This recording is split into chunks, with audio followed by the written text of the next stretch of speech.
Deno 2.2 was just released, and we are excited to announce that this new version comes packed with a long list of much-awaited features and improvements. One of the biggest updates in 2.2 is built-in support for OpenTelemetry. OpenTelemetry is a standard for monitoring logs, metrics, and traces. Deno allows you to collect various pieces of information about your application, and it will automatically instrument APIs like console log, Deno serve, and fetch. On top of that, you can also instrument your own code using the OpenTelemetry package from npm. Let's look at a practical example from the Deno serve API. To capture observability data, you'll need to provide an OTLP endpoint. If you already have an observability system set up, you can use it. If not, the easiest way to get something running is to spin up a local LGTM stack in Docker. We are now ready to run our server and capture some data. Once we access our server on port 8000, we'll be able to see logs, traces, and other request information in a tool like the graph on a dashboard. Deno 2.2 also introduces a major upgrade to Deno Lint, including a new plugin system and 15 new rules, particularly useful for React and Preact users.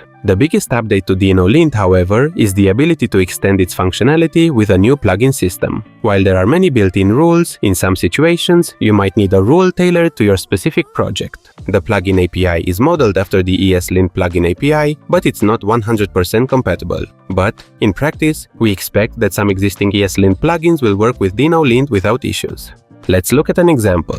We'll register our plugin in deno.json. Then, we'll create a rule that reports an error if you name a variable foo. Now, when we run the Deno Lint command, we'll get our error as expected. Note that in addition to a visitor-based API, you can also use CSS-like selectors for targeting specific nodes. Deno's tools for type checking also received two major improvements. First, import JS tags are now respected when type checking. This lets you define imports inline, improving type checking in JavaScript files. Second, the settings for compiler options can now be configured per workspace member. Previously, Deno.json applied the same compiler options to all workspace members, making it hard to configure a frontend and backend separately, but now workspace members can define their own settings. Other notable improvements are the changes we made to Deno LSP in order to make it much faster and responsive, or the Deno task updates that make the command more robust and reliable. You can find a complete list of all the changes coming in the 2.2 release in the blog post linked in the description, and you can find out more about Deno in one of the many videos from our channel. Until next time, thank you for watching.